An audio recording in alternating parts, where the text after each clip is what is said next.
quick update on the Ottawa situation too, since you brought it up that we don't know what's happening with ownership.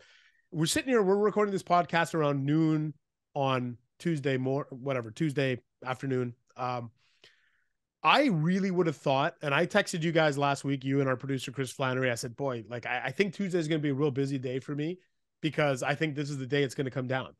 As we're having this conversation right now, and I know that I want to preface this by saying by the time this podcast is published, everything I'm about to say might be completely rendered useless. So take this with a massive grain of salt. Mm-hmm. But I don't think we're going to get a definitive resolution today. And it's surprising me. And it's making me wonder what on earth is happening behind the scenes. Because I'll tell you, I don't know if you saw this. So on Friday, Julian, and for our American listeners who may not know this name, Donovan Bailey was a gold medal winning sprinter for Canada in the 90s. Won the gold medal for Canada 100-meter dash in Atlanta in 96. Donovan Bailey announces on Instagram, I think it was on Instagram, I am joining the Nico Sparks bid for the Ottawa Senators ownership. We're like, what the heck? What? We're like, what? Then on Saturday, comedian Russell Peters announces on Instagram, I am joining the Nico Sparks bid. And now everyone's like, what? Then on Monday, and you know this, and this, again, for the benefit of our American listeners, Monday in Canada was a holiday, just like your Memorial Day is, okay? So Victoria Day is not the type of day where you see news purposely injected into the ecosphere. Like, companies and businesses very rarely would issue a press release on a holiday Monday at 5:45 p.m. But that's what happened on Monday, Julian. They put out a press release that said that the cast of Dragon's Den, which is a show in Canada, which I guess, would that be like Shark Tank? Is that the best way to describe that? It's literally it. Dragon's Den was before Shark Tank. Like, even Kevin O'Leary was on Dragon's Den before Shark Tank, if I have that right. But Dragon's Den was before Shark Tank. Yes. But basically, for the people who don't know, it's a show where a handful of investors sit on leather chairs and people roll up and they're like, I want to build this business. And then they discuss it and they get it or they don't get it. Well, the crew in Canada, Dragon's Den, have all signed on to be partners in the Nico Sparks group. So I don't know what to tell you, because on one level, this is it's odd that this information is coming out in this manner. Like, usually this stuff is wrapped in a cone of silence. The fact that this is coming out and done so via press release was really interesting, but it also makes me think, okay, well, if they were out of the running right now, Julia, if they were really out of it, the NHL would make sure that they let people know that I think they're out, guys. Like, they're doing this for publicity. But up until now, I haven't received that word. Nobody else has reported that they're out.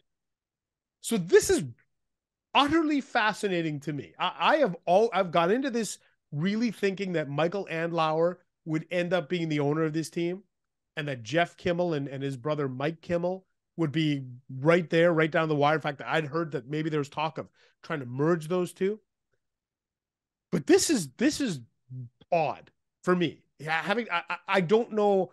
I don't feel comfortable reporting anything right now. And I don't know what to tell our listeners other than this has been a very unique journey for me in the last 48 hours. I've heard a lot of things that, again, I don't feel comfortable like putting things out until I can get some secondary, tertiary, whatever confirmation. But I just want to tell people there's a lot of things flying around behind the scenes, and I try really hard not to just jump into that type of conjecture, because I feel like people are telling me things for a reason right now, that they want things out in the public. And I've tried to make it clear to people, I don't want to be your mouthpiece. I don't want to just be, you're giving me stuff and I'll put it out there. I don't think that's helpful to the process. But there's a lot of things happening right now, and I don't know what to make of it. So I have two thoughts on this. And please tell me if I'm off base, and give me your thoughts, and just explain it away if you have to. But there are two things that come to mind with me with this Ottawa Senators thing. Let me get to the first thing. Seeing Donovan Bailey, Russell Peters, the cast of Dragon's Den all be announced to this ownership team in a matter of days. I don't know if that means that that group is out and they're trying to do some kind of full court press, but I definitely think it seems like it's a situation where they're definitely trying to sway where the potential final, they're trying to sway something here. Isn't that what that looks like? Like you're getting all these cool, you're getting all these cool people around. No, but like that's how I see it as an outsider who wouldn't know, who it doesn't know all the intricate stuff of that process. That's what that looks like to me. It's like, okay, you see that, like, okay, people are saying Michael Andlauer is favored for this thing, and it's like, nah, we're just gonna get all these cool famous people in so we can show that we're serious. That's what that looks like to me. Yeah, but here's the thing, like, okay, maybe you're trying to sway public opinion, right, or try to inject some degree of credibility. But that has nothing to do. The process itself, I can't stress this enough, is very much locked down, and they're not paying attention to the outside noise. Like nobody in that at that table, whether it's the NHL, the Melnick estate, or GSP, which is the firm that's handling the sale, like none of them are looking on Twitter and saying, like, gee, I wonder what they're saying today, or I wonder what Ian wrote today, or I wonder what Bruce Garriock wrote today, or I wonder what Elliot Friedman's reporting today. Like they're not. Or AJ Perez has been another guy, front office sports, been terrific with this. Sportico's been great with this. There's been a lot of really good reporting around this. I don't think any of it matters. I don't think anybody is looking at what's being tweeted or said and saying, like, oh, wow, look at this momentum. But I don't think it matters. So, right? Okay, if that's the case, then I don't know if there's another avenue that explains why they would get all these people to sign up. But I guess that kind of leads into my next thing here. And again, you could tell me if I'm off base or not, just from an outsider's perspective. Yeah, I just think it would be so cool if the Nico Sparks group won this bid. If Ryan Reynolds was still involved in this process, I would understand that too, just for the star power attached to that ownership group. And I get that, Snoop Dogg was saying, hey, you know what, man, I want to, make sure I grow the game and make sure that people who look like me or know that they can get in this game too. Like, I like hearing stuff like that. And maybe I hope that's not lip service. I hope he's being genuine about that. I even saw a random like TikTok the other day with Snoop Dogg where he's looking at this random video. And if you like someone took this is a bit of a weird side tangent here, but I just want to explain that Snoop Dogg is definitely at least seeming like he's taking this seriously. It's like this random TikTok where someone took a mashup of the movie The Jungle Book, Bare Necessities.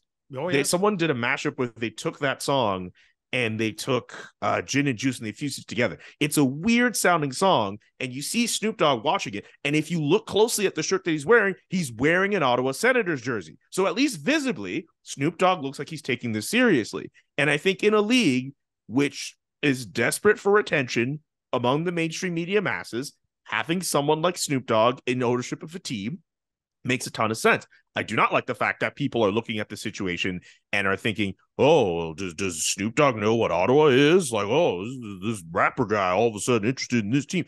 This is a golden opportunity and I get he's one face, and I get you're adding all these other names, but like Snoop Dogg is obviously the biggest face attached to that group. I think it would be such a cool opportunity for that to happen.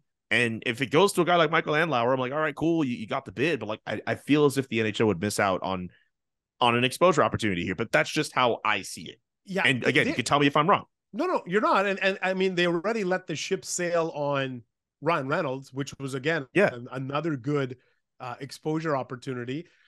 The concern, but again, I see people saying, I don't know about this Sparks group, that there's too many cooks in the kitchen. There's too many investors.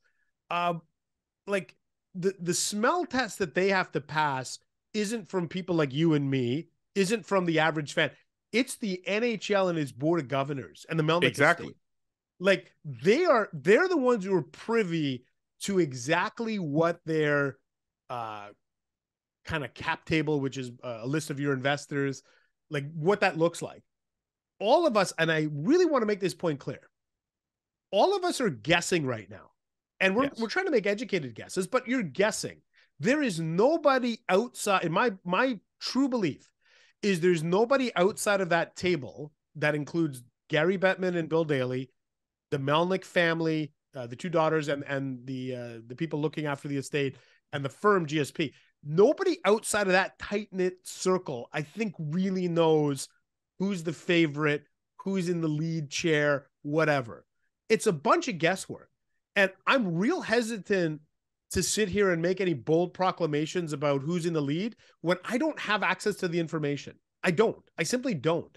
And so when I see people saying, oh, the Sparks Group, there's too many investors, like, have you seen the sheet?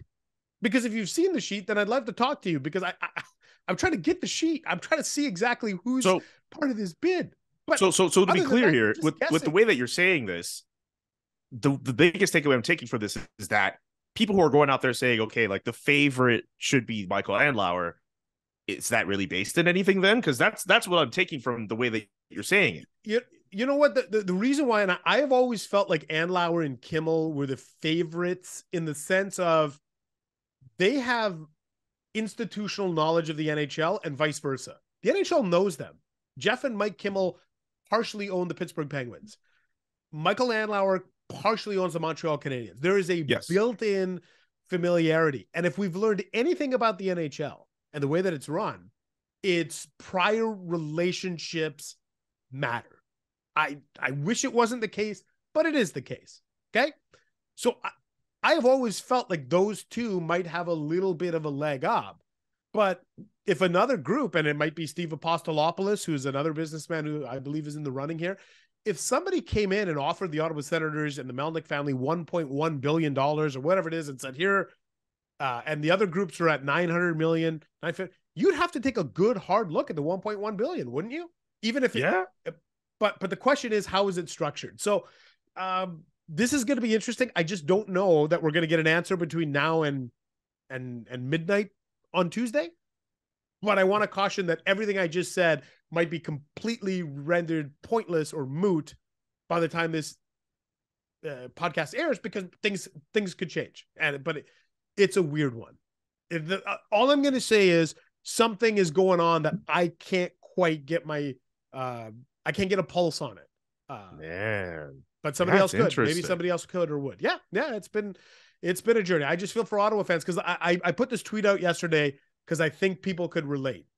And I said, this is like when you're in elementary school and you order the Scholastic book or books, or maybe you get the poster, right? Let's be honest. Some people are just ordering posters.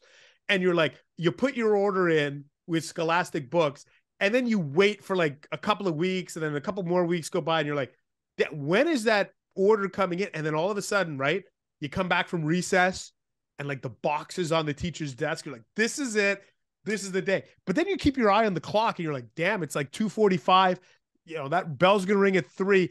Open the damn box.